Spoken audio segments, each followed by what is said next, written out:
Okay, I guess it's time to get back at the deconstruction. That was dumb. That was dumb. Every tool's a hammer, unless it's a screwdriver, then it's a chisel. We need a torch. Hate that nut. We're not doing that. Because it ain't built till it's overbuilt. Don't force it. Get a bigger hammer. Every day's a school day.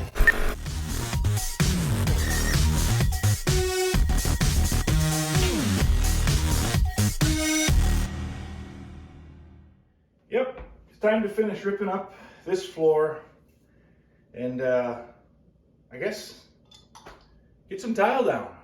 With any luck, it's Friday right now, and hopefully by Sunday we got tile floor. See how it goes. This old floor is, I don't know if it shows in the video. You know what, let me bring you in for a closer look. I don't know if you caught the last video where we ripped out this much of the floor, which included some slate by the door. It's terrible. It was awful. But it's done. So the floor, I don't know if it showed well on that video, but there's a 1/2 inch thick layer of plywood there, and the reason for that was to bring the floor up flush with this hardwood in the next room, you know, and then over there it touches it also. Underneath that slate was, I think, just 1/4, 3/16 something, a thin layer of plywood. Same reason, just to bring it all out pretty close to level.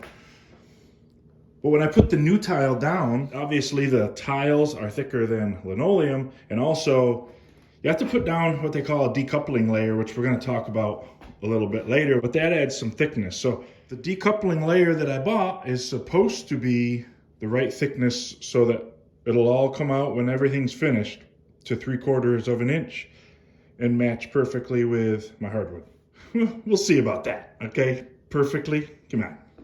Now, because I'm somewhat lazy and I don't want to remove all these cabinets to take this floor out from underneath it, I am just going to cut along the face. I'll cut with a razor first, and I'll get rid of the linoleum, and then I'll cut with a little, I don't know, I call it the jitterbug saw, the little, you know, the one, that thing.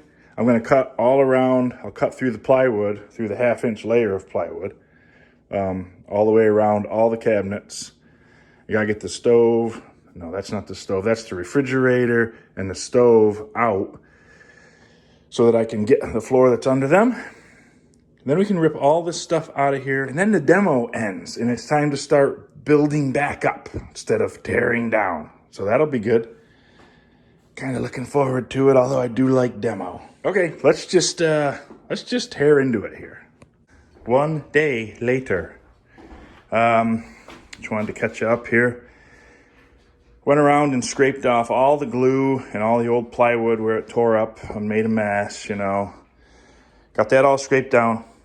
Went around, added screws to any boards, any of this plywood that moved at all. If it made any noise, or if I could feel it move, or my wife watched it, whatever. Ended up putting quite a few screws in.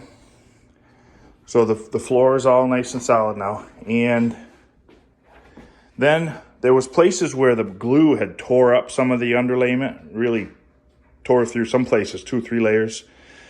And I didn't think it was right to put the membrane down over it, so I mixed up one batch of thin set, and I just went through with a smooth trowel and filled all them in. They're maybe not quite full, you know. I tried to make sure that if anything they were a little bit low, but at least the membrane won't tend to sag into the hole when I put it. So I'm going to let this harden up at least most of the way hard, and then I'll get to putting down the membrane. I'll show you what that's about. I'm using Schluter Ditra XL. So what this is, they call it a decoupling membrane. There's a lot of different brands. I just go with this because my local tile supply place, this is what they stock. It's a good product, and that way you get some support with this stuff, you know. But the way this works is you put it down, you put this, it's kind of like, I don't know, the bottom side's kind of like felt or something. Soft and kind of fuzzy. It's cloth type thing. And what you do is you set that into a fairly wet bed of mortar. And it kind of, if you look close, can we focus? Yep. See the little pockets, little tiny holes? That'll kind of, the mud will conform to that, and it'll really grip that layer of felt, which is glued to this plastic with these little air pockets in it. The reason for this is they call it a decoupling membrane. What it does is if your floor wants to move underneath, it has some flex in the form of this fabric that it's stuck to. So the floor can float a bit and not damage your tiles on top. You won't get cracks in your grout, all that sort of stuff. It also is a waterproof layer if you need it to be, like if it's a bathroom. They make a special tape. You have to tape the joints of this. So you can put that, I suppose you could put it in your shower or anything. It's not the way I did my shower, but it doesn't mean I know what I'm doing either. So, yeah, this is, like I said, this is Schluter Ditra. There are many, many other brands. This is just the one. I like to deal with my local tile supply place. Not the big box store. Don't go there. Drive past that. Go to the little place with the guy and his son and whatever that run it. And that's the guy you want to deal with. About everything that I needed.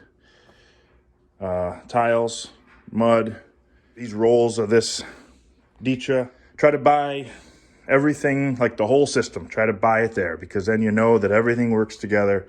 They even tell you what trowels you need, and if you don't have them, they have them. So it is not the ultimate cheapest way to go to your local tile supply place, I'll tell you that, but they help do-it-yourselfers, which you will not get at the big box stores. They don't even know what they're talking about, even if they were willing to help you. These guys used to tile for a living, and they will give you advice, good advice. So that's my spiel on dealing local with your tile supply house. I'm gonna wait for this to dry a bit, and then I'll mix up some mud, and we'll get this stuff rolled out, let that set a bit, and then it's gonna be time to finalize the layout that we're gonna do and put some tile down. Okay, updates. As you can see, I got the Ditra membrane all down. It went okay, and I didn't take time to make a video, so you have to take my word for it. There's mud under there. And if you're doing Ditra, go to Ditra's YouTube channel. They got all the info. Don't take my word for it. And we got started putting tile down. The trickiest part, of course, is finding out where to start. We started in the middle of the room, sort of offset on one tile, because that brings us out with good-sized pieces on the edges rather than little narrow pieces. And there's probably a way to do that, figure that all out using math, but I just have to lay the tiles out dry all the way across the room and see what they look like, and then shift them a half a tile, and then do it over again and see what they look like until I like it. There's really no magic to it. It's just a matter of doing it and putting your eyeballs until you know you're happy with it. But here we are. We're started. There's no turning back now. The pattern is established. You can see. We went with it's a herringbone, I guess, but it's not turned at the 45 degree like sometimes the herringbones are. So this is what it's going to be. Right, honey? That's right. So we're just getting to it. We had to clear 8 inches of snow this morning, which was nice. And I'm going to go mix some mud, and we're going to get right back into putting tile down.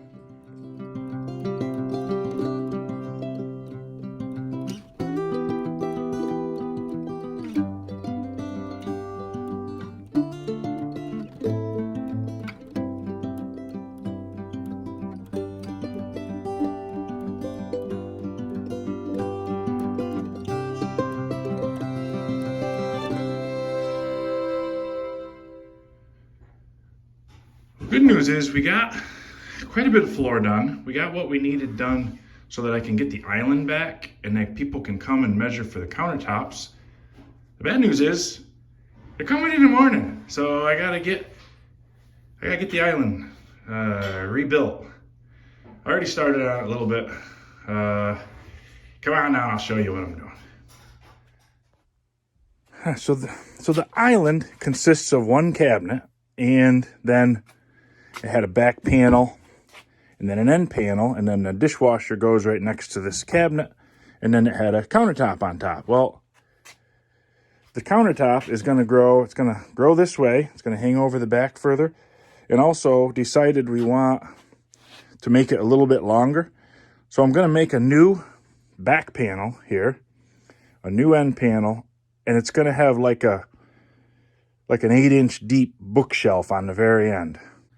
My wife says that if she can get the cookbooks and things out of her cupboards, she can have a lot more room for things. So we're gonna make a little setback panel here, and some shelves, and a little panel for the other side, be like, about yay wide.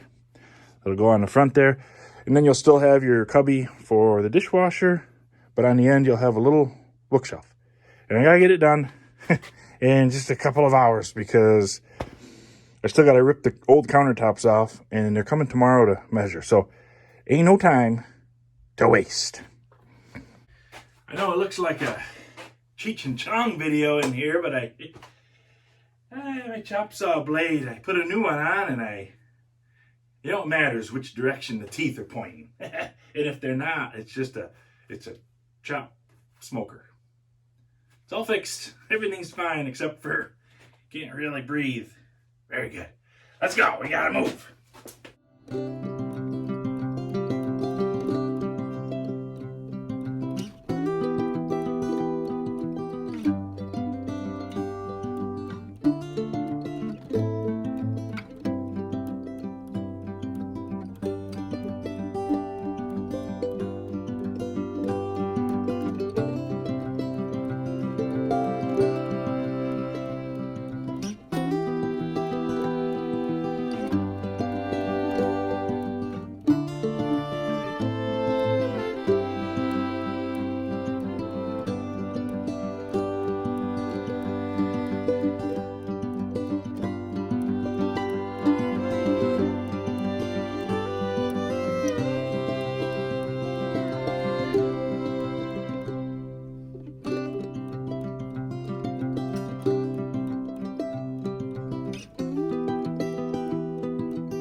Okay, back into something where I don't really know for sure what I'm doing. But these are steel supports that, because the countertop on this island is going to hang off this sideways, like a bar. And it can't hang off too far, or else it can break, right? So you buy these. These are steel, or you make them, whatever. And this end screws inside the cabinet there, down about flush, sticking up a little bit. But this end, I've got to get it, down in there, flush-ish. And it's not a super precision thing. I can always shim it. If it doesn't come out right, I can shim it a little. So I bought a brand new bit for my router that has a bearing here, the same size as the cutter. And I think I just put a couple screws in these oak boards that are spaced the right spacing, and that end I can just clamp. I don't have to cut there because it goes inside on that end. Why couldn't I just set the depth and cut the thing? We're gonna find out.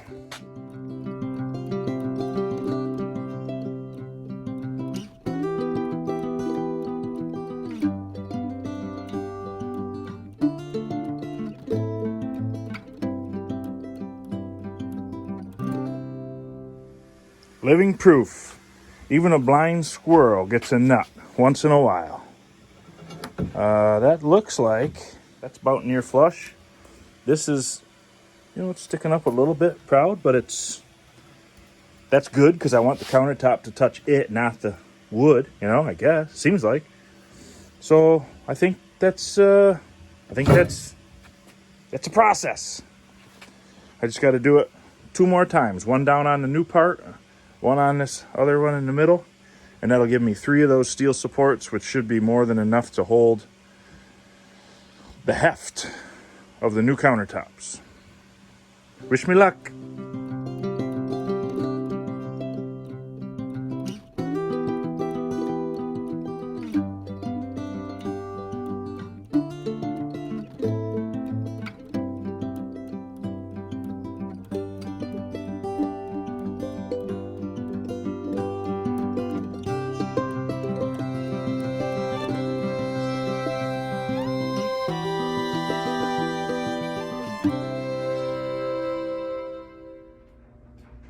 All right, look at it. We've made our first deadline of the project. The guys are coming this afternoon to measure for the countertops. I had to have all this stuff in place and had to have the old countertop off that section and remove the appliance garage so they could get in here and do what they got to do to get the countertops going.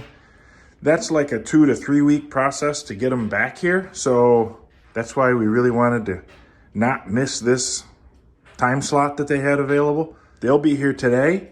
Then we'll put that big countertop back on. I'll throw a piece of plywood or something on here temporarily, and the kitchen will be back in service. And then we'll finish up this tile. We got a little over there. We got some around here to do. Then we'll grout. Probably gonna pick the island up and move it aside so we can grout everything. And then we can get our stove and our refrigerator back. Those are nice features to have in a kitchen. I find it to be clumsy without them. So we've just finished the last of the tile. I gotta tell you, it was exhausting. Man, I started this video, I said I thought we'd have it done Sunday afternoon. I just didn't say which Sunday. It's been a whole nother week, but we did grout a little bit under here so we could get the stove back. My wife was able to cook dinner, which was wonderful. And then look at Rice Krispie treats. Look, if you're in the over 50 club, I gotta say, tiling, it's hard, like physically hard. It takes a lot out of you. I got to admit it. I like the job of tiling, but this is quite a big space, and it really hurt now. We had, I don't know how many different days we worked on it. Probably 4 or 5 different days of working before we finally got this foolish thing done. So that part of the job's really dragged on and nearly killed both my wife and I. Are we still married, honey? Oh yeah. She's the best. But that's it. We're the floor's down. I can't say it's done. It's down.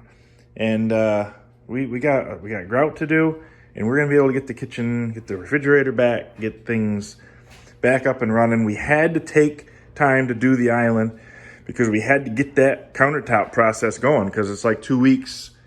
There's nothing we can do about it. So the sooner you start it, the sooner it comes. Now we got 2 weeks. We can finish up the island. It needs some detail work done. We can finish the grouting, and we'll be ready for that when it comes.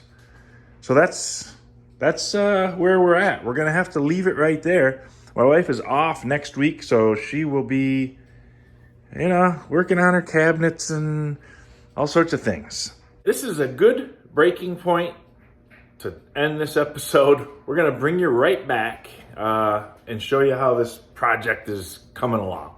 Hopefully, she keeps chugging along, maybe even a little faster pace than it has been, because it's been literally painful. Appreciate you staying to the end. God bless you. God bless the United States of America.